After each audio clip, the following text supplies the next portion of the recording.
Chers auditeurs, Dear listeners, bonjour. welcome to Comme d'Archi Podcast Season 6. Saison 6, dans le monde fascinant des architectes. And in the architectural projects. Je suis Anne-Charlotte Deponte, passionnée d'architecture et docteur des universités en histoire de l'archi. I am one of the spokespersons of Anne-Charlotte, who is a PhD in architecture history. Merci Thank you d'être avec moi aujourd'hui. to be with us today. Et And maintenant, now, lundi en français, place au talent. and Wednesday, let's talk projects. In English, of course.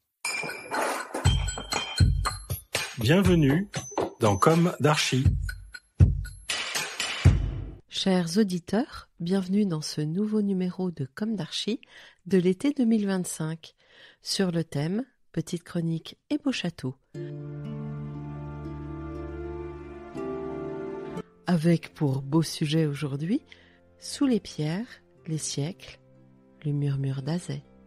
Dans son ouvrage, paru en 1995 au CNRS Éditions, livre intitulé Azay le rideau entre Renaissance et romantisme, Jean-Claude Le Guillou débutait son récit en soulignant, je cite, « Le château d'Azay le rideau, l'un des plus radieux témoins de la première Renaissance, est victime d'un malentendu. Parce qu'il est charmant, on le considère avec légèreté. On l'imagine jailli avec aisance. Au-delà de l'image, il y avait pourtant une réalité surprenante à découvrir. À l'origine, selon la pensée de ses bâtisseurs, le château d'Azay ne devait absolument pas être la ravissante demeure de plaisance qu'il semble être, mais plus prosaïquement, un gros logis confortable destiné à s'intégrer au sein d'une forteresse héritée de l'époque médiévale.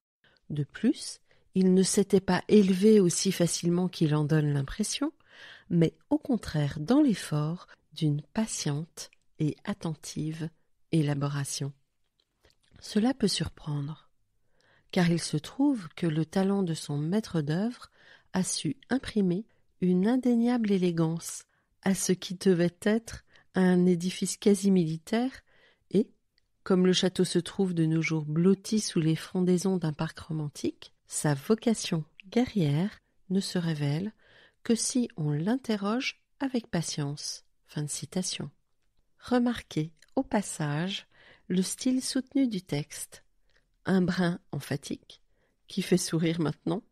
Cela démontre pourtant le degré d'exigence qui existait encore il y a 30 ans dans les publications.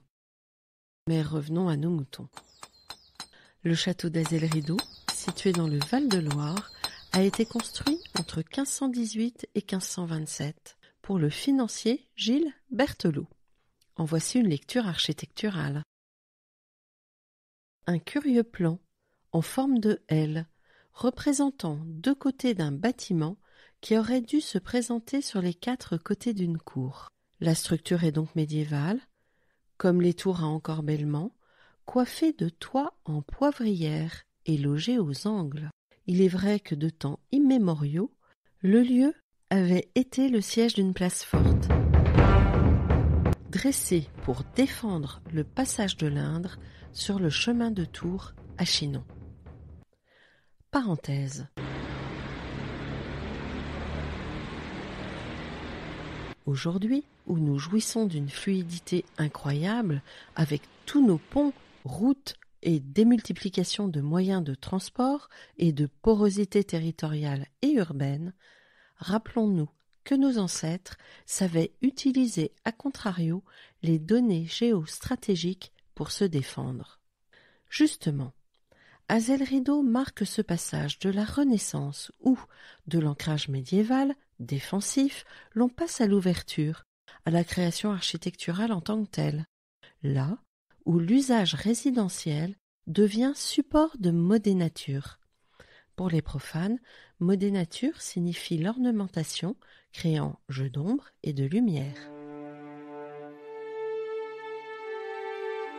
On observe le quadrillage de la façade par des cordons de moulure horizontale et des pilastres plats encadrant les ouvertures et présentant une ordonnance sur 2 niveaux. Les lucarnes, éclairant les combles, sont surmontées de gables et de pinacles qui prennent des allures de frontons et de candélabres. Sur les tours d'angle, elles supportent entablements et frontons logeant des coquilles. C'est bien le langage de l'aile François Ier de Blois et ses emprunts au décor italien. L'escalier est un morceau de choix. Il s'élève à travers les 3 niveaux en volée droite dans une cage d'escalier éclairée par 3 couples d'ouvertures à arcades aplaties, primitivement ouvertes comme des loggias entre 2 pilastres puis 2 colonnes engagées supportant un entablement qui est parfois interrompu de niches sous édicules encore très gothiques. La voûte en berceau aplati, décorée de caissons, est aussi une œuvre hybride, aussi singulière que cet escalier, qui marque un réel progrès par rapport à l'escalier à vis traditionnel. En définitive, les formules inaugurées à Gaillon, château traité dans la saison 4, numéro #86, puis reprises à Blois, ont très vite essaimé à travers tout le Val-de-Loire. Toutefois, le château royal de Blois, que nous traiterons probablement dans une prochaine série, progressera dans l'expression du nouveau style durant tout le règne de François Ier et atténuera au fur et à mesure l'esprit encore trop médiéval que présentait l'aile François Ier. Ici, nous parlons toujours de Blois. En effet, l'aile François Ier de Blois présente, entre des travées inégales, des irrégularités dans l'organisation de fenêtres accostées de pilastres simples ou doubles ou quelquefois de niches. Au fond, une absence de rythme. De fait, les constructeurs français semblent avoir retenu l'idiome décoratif sans assimiler les principes architecturaux de la Renaissance.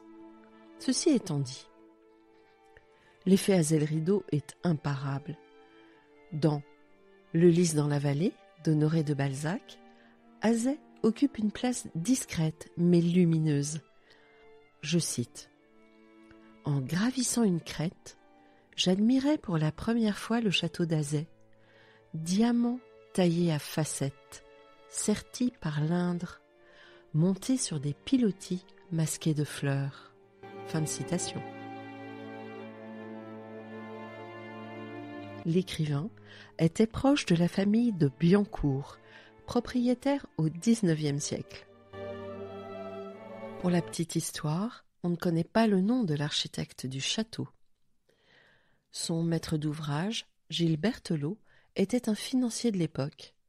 Souvent absent, les travaux sont réalisés sous la direction de sa femme, Philippe Lébailly, qui, quand elle est elle-même absente, confie la surveillance du chantier à l'abbé Guillaume Artaud, curé de Saint-Cyr.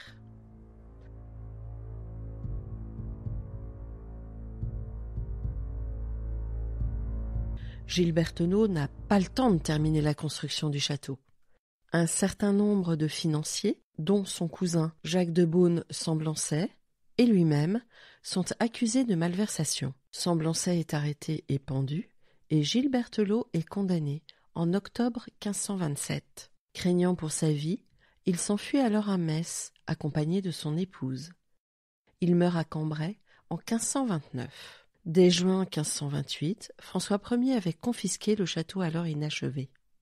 C'est un peu la même histoire qu'avec un peu plus tard l'intendant Fouquet et Louis XIV à Vaux-le-Vicomte, sachant qu'il ne faut jamais être plus royaliste que le roi, c'est-à-dire ne jamais se faire construire un château plus « beau » entre guillemets que celui du roi. Le roi l'offre en 1535 à Antoine Raffin, capitaine de ses gardes du corps et sénéchal d'Agenois et de Gascogne. Antoine Raffin fait effectuer quelques aménagements au château, mais l'idée de fermer la cour, ce qui lui aurait donné la forme traditionnelle d'un quadrilatère, est abandonnée, et le château conservera une forme en L.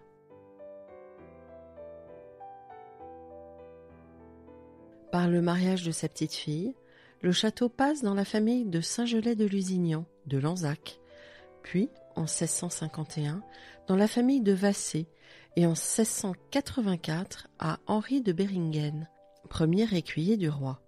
Lui fait construire à l'entrée du château les communs pour contenir les écuries, l'orangerie et les logements du personnel.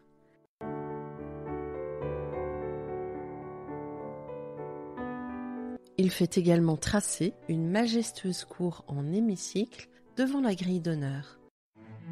Le château passe ensuite, toujours par alliance, dans la famille Lemaire de Courtemanche.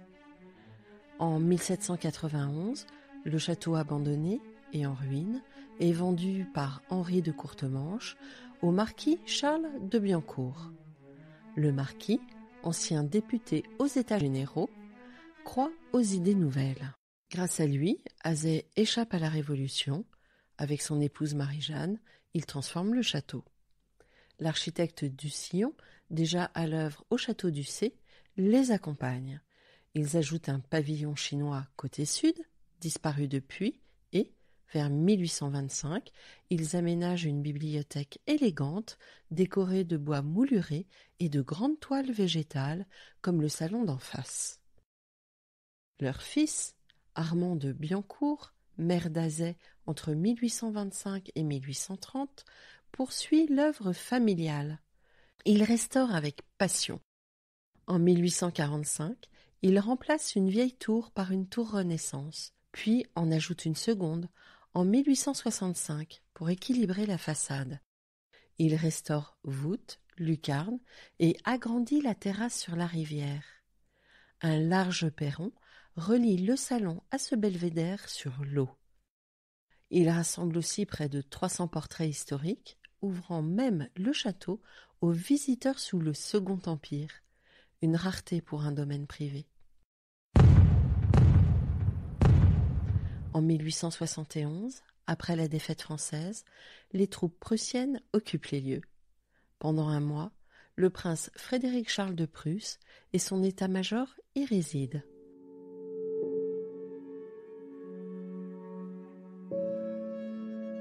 Mais la fortune tourne. Charles-Marie Christian de Biancourt, ruiné par le krach de 1882, perd ses fils, reste veuf et se doit de tout vendre.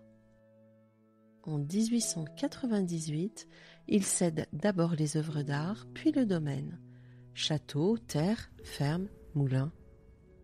En 1899, un couple de mécènes l'achète. Il rêve d'y fonder une université pour jeunes étrangers, mais le projet échoue. Saisie judiciaire. Le château revient aux enchères. Pas d'acheteur. En 1903, nouvelle vente. C'est Jean-Achille Artaud, avoué à Tours, qui l'emporte.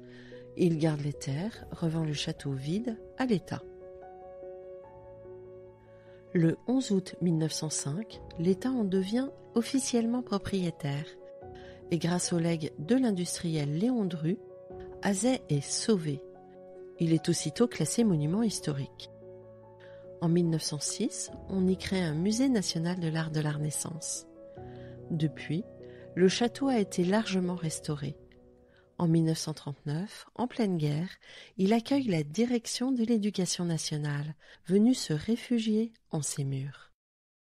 Aujourd'hui, il est géré par le Centre des monuments nationaux. Grâce au mobilier national, les salons retrouvent peu à peu leur faste d'antan, comme du temps des Biancourt. L'effort national pour entretenir le monument a été formidable. Mais vu l'état de notre pays actuellement, que va-t-il devenir comme tant d'autres patrimoines ? Faudra-t-il revenir à l'enfermement et à une géostratégie primitive pour défendre la richesse de nos strates ? Nous pourrions, face à cette œuvre symbole d'ouverture de l'époque renaissante, en espérer le contraire. Chers auditeurs, rendez-vous la semaine prochaine pour un nouveau numéro. D'ici là, prenez soin de vous. Au revoir.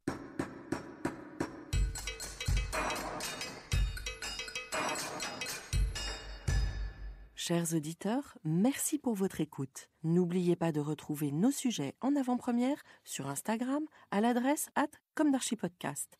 Si vous aimez ce podcast, favorisez sa diffusion en lui donnant 5 étoiles sur Apple Podcast, plus un petit commentaire, ou sur votre plateforme de podcast favorite. Et surtout, abonnez-vous pour écouter tous nos épisodes gratuitement. À bientôt, et d'ici là, prenez soin de vous.